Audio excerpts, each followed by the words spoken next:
Chichester Street now, and Arthur Chichester was the first Marquis of Donegal. The Donegal family, the main founders of Belfast in the early 17th century. So you'll find a lot of things in Belfast named after Arthur and Chichester and Donegal. But we've named a lot of things in Belfast after Queen Victoria. You're going to notice a bit of a Queen Victoria theme as we go around the city. We do have a lot of things in Belfast named after Queen Victoria. And the first one you're going to find on the left-hand side is Victoria Square. This red brick building is Victoria Square.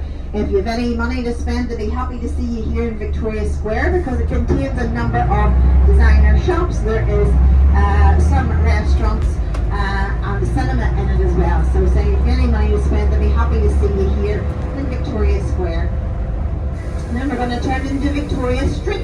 And say you'll notice a bit of a Queen Victoria thing. Go turn into Victoria Street.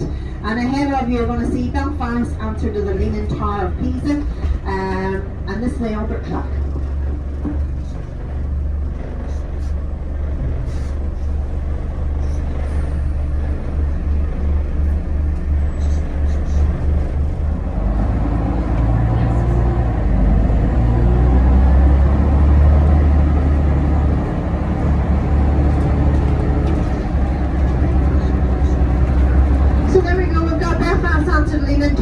That's the Albert Clock straight ahead of you there, and you notice that the Albert Clock leans slightly to the right, and the reason for that is that Belfast built on 3 rivers and 2 rivers converge over at this side of the city. So we have the River Lagan, which we're going to cross over in a few minutes, and we have the Farset, and the Farset River is in a tunnel underneath the road. So the Farset River is in a tunnel underneath the road just in front of the Albert Clock. Belfast takes its name from the River Farset, even though you can't see it, because Belfrishta is Irish for mouth of the Sandy Ford, and that's where the name Belfast comes from. So this area here, this is the Sandy Ford, marshy, muddy riverbank, it never dries out. And in the 1920s, they actually thought that the Albert Clock was going to topple over, but they did some excavations and they discovered that it had been built on wooden piles or wooden stilts, and that these had rotted away. So we fixed up Prince Albert's piles. We gave them a bit of a facelift while we're at it, but they kept the lean because people here quite liked it. So it will not lean any further and it will not topple over. And then we're going to see the next building you're going to see is going to be on your right. You're going to see the Customs House and Customs House Square. So right the mouth of a couple of rivers, the early traders coming up into Belfast, they paid their taxes here in the Customs House, Customs House Square in front of one of our open air concert venues. Now if you look over to the left, you're going to see a very famous landmark called the Big Fish. This is a sculpture by a man called John Kindness. This marks the point where the Farset and the Lagan meet. That's where the tunnel contains the Farset lets out in the River Lagan, just under the Big Fish. And then we are going to cross over the River Lagan from County, this is the County Antrim side, going to cross on the County Down side. The River Lagan splits Belfast into 2 counties, and so we're going to cross over onto the County Down side and on the Queen's Quay. And Queen's Quay was formerly known as Queen's Island. And at the end of the 19th century, Queen's Island was a pleasure island. So you could get a boat out to Queen's Island, it contained some glass houses and fairgrounds, but eventually it became incorporated in the shipyard. Now Harland was the biggest shipyard here, but there were some smaller yards here as well.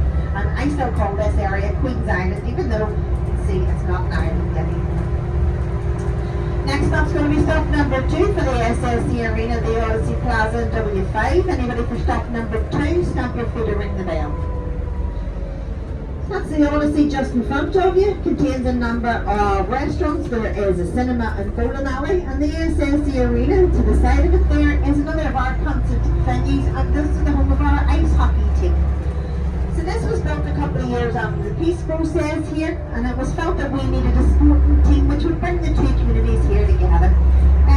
So the thought football was still a bit divisive, so they decided on ice hockey. It was a bit strange. So we didn't play ice hockey here, so we didn't understand the game, we didn't know any of the rules, nobody had any of the equipment either. But we drafted in players from Canada and North America to play the Belfast Giants ice hockey team. There are some Liverpool players in the team now. And they're setting out the team looking for a name. Somebody suggested maybe they could be called the Belfast Bombers. And then they decided 9 of our recent history probably wasn't such a good idea, so decided on the Giants, the Belfast Giants.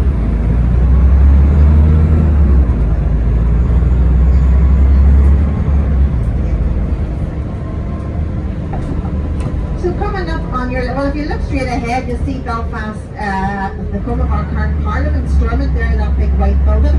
But here in the left, that's what we're just talking about. You get a great view of what I think is Belfast's most famous landmarks. There's the 2 cranes from Harland and Wolff.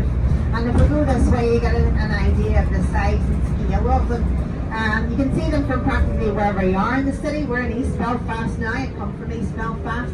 So they're a very, very familiar sight to me. But look out for them as we go around our city tour, because you can see them from practically wherever you are in Belfast. They're affectionately known as Samson and Goliath. Goliath is the one closest to you there, built first in 1969. And Samson then, the farther one, built second in 1974.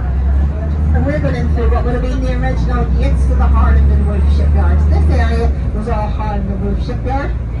In the 60s and 70s, 1 in 4 men from East Belfast actually worked in the Harland and Wolff shipyard. And my own grandfather worked in the shipyard. He used to tell me when I was a child, he's giving me my pocket money, he used to say, I've got some shipyard confetti for you, as we used to call the coins. Harland and Wolff, there was no shipbuilding was on here in Belfast anymore, and Harland and Wolff went into administration a few months ago, but it was just rebought by a Spanish company a month or 2 ago. So the cranes are more of a landmark anyway, but the Harland and Wolff has been rebought. Just ahead of you there, I've got a good view of Titanic Belfast. In front of it, the red brick building that's in front of it, that's the Titanic Hotel. And the Titanic Hotel was formerly the Harland and Wolff drawing office. And this is where the plans for Titanic were drawn up. You'll notice it's got a number of windows in it, making it a very light and airy building. And this was to allow the draftsmen to work in the natural light as much as possible. We're going to turn right here at the end. Those brown poles are on the right hand side, going to be on your left. That is the slipway where Titanic was launched from Belfast on the 30th of May 1911. Just behind it there, you've got a good view of the Cave Hill. You'll see Belfast in a valley surrounded by some hills. That's the Cave Hill. And some say if you see, look at the top of the Cave Hill, it looks like a face lying down. We call the big pointy bit that sticks up, sometimes call that Napoleon's nose. It's supposed to look like a face lying down. At the slipway where Titanic was launched from Belfast on the 30th of May, where the brown poles are, the launch was watched by about 100,000 people. And it was watched by dignitaries including Lord Perry, who was the owner of the Harland and Wolff shipyard, and Bruce Ismay, who was managing director of the White Star Line. As I say, there's no shipbuilding goes on here in Belfast anymore, so many of these buildings have been repurposed from their original shipbuilding use for the film and TV industries. This is the Titanic Studios, which was formerly the Harland and Wolff Paint Hall, sometimes called the Paint Hall Studios. Probably the most famous thing to be filmed here at the Titanic Studios would be Game of Thrones. So stop number 3. Anybody for stop number 3? Anybody for...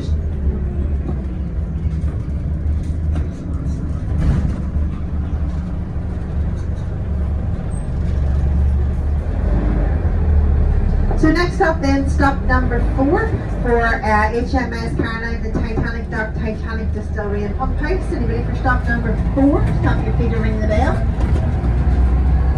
Okay, so there's HMS Caroline on the right hand side. The last remaining warship from the Battle of Jutland from the First World War. It's been here in Belfast since about 1924. You can do some guided tours of HMS Caroline, although they do have to be pre-booked. And behind it we've got the green clock tower there, you can see that's the Titanic Distillery. Again, you can do some guided tours. If you look over to your left, as I told you a few seconds ago about Cave Hill, you can see there's a big building there on the side of Cave Hill and amongst the trees. That is the current Belfast Castle. It's not the original Belfast Castle. That Belfast Castle dates from the 19th century just. Original Belfast Castle burnt down in the 15th century. So we're going to turn around, we're going to head towards stop number 5 and Titanic Belfast at the Titanic Museum or the Titanic Visitor Attraction is going to be our next stop. Stop number 5. Anybody for stop number 5? We'll be stopping there anyway. So we've got a good view then of the 2 Hall of the Roof on the left. We've got the back of the Titanic Studios on the right hand side. And in front of the back of the Titanic Studios, if that makes any sense, you'll see a stained glass window. So this is the Glass of Thrones. So if you walk, there's 6 stained glass windows. If you walk alongside the River Lagan there, following that path towards the SSD Arena, you'll find 6 stained glass windows. This is either the first or the last, depending on which way you walk, depicting the different houses from Game of Thrones. And this one is for the House of Lannister. So there you go, spoiler alert, if you don't want to know what happens in Game of Thrones to the Lannisters, don't look at the window. But I can tell you that nothing good happened to them, because nothing good happened to anybody in Game of Thrones. Game of Thrones filmed on locations throughout Northern Ireland here and in the Titanic Studios as well. One of our biggest industries here now is the TV and film industry. There'll always be, generally always, Gerald Butler's just been finished filming here in Belfast and County Down. I think he's finished now. But there'll be always some sort of filming going on in and around Belfast or in and around Northern Ireland. So look out for some film locations. So we're going to head back up towards Titanic Belfast, the Titanic Museum. There you can see it there on the right hand side. Some people say it looks like an iceberg, but it's actually meant to look like a white star. You look down on it from an aerial view. And this is Belfast's #1 visitor attraction. If you're hopping off here to visit Titanic Belfast, you want to use the hop-on, hop-off service again when you're finished. Your visit, the last hop-on, hop-off bus will leave stop #1 at 3:30, and after that there will be only public transport available to you, and it's just something to be aware of if you're down here in the Titanic quarter. But up until 3:30, buses will leave stop #1 every 30 minutes. Make sure you wave your map to get the driver to stop for you. And you can use your ticket with anything with City in the name. There's a number of top bus companies here in Belfast, but anything with City in the name, so City Tours or CitySightseeing, your ticket is valid for both. So this next stop then, stop number 5 for Titanic Belfast.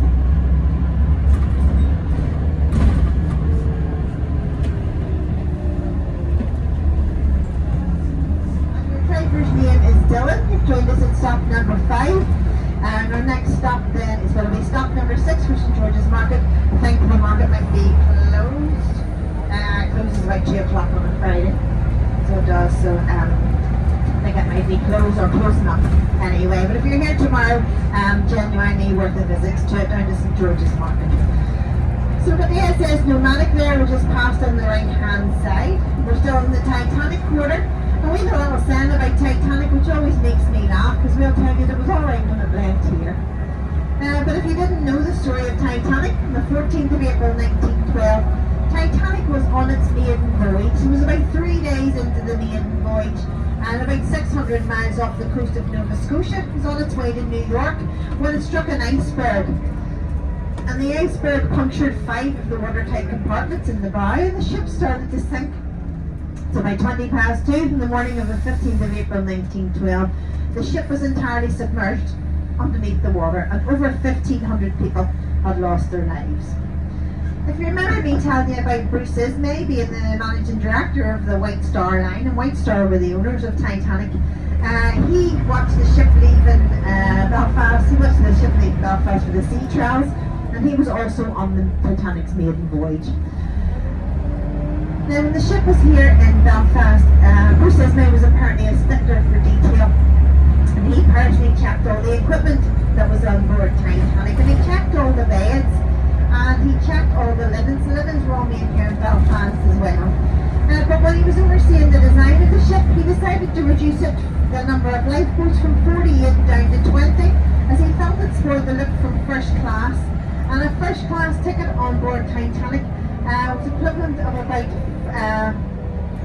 £400,000 in today's money, about €500,000. Very, very expensive. Even the third class ticket for Titanic was about £1,500. So even the third class accommodation was certainly very good for the time. Now, nobody's quite sure how he managed it, but Bruce Ismay managed to get himself on the last lifeboat that left Titanic, and there's different stories about that.